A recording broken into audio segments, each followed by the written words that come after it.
Hello and welcome everyone. In today's video I will show you how to find your Snapchat username.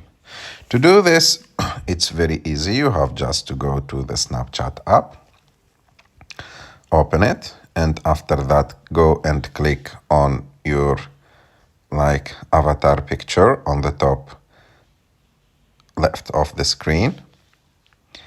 And after that, as you can see, below your name, there is your username. You can see it there. And if you can't see it, you have to click on settings on the top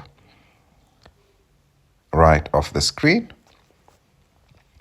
And after that, in the second option, as you can see, this is your username.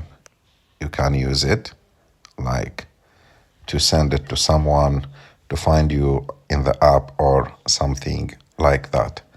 I hope that you like the video. If you like the video, don't forget to subscribe to our channel. If you have any question, you can put it in the comment section, and see you in the next video.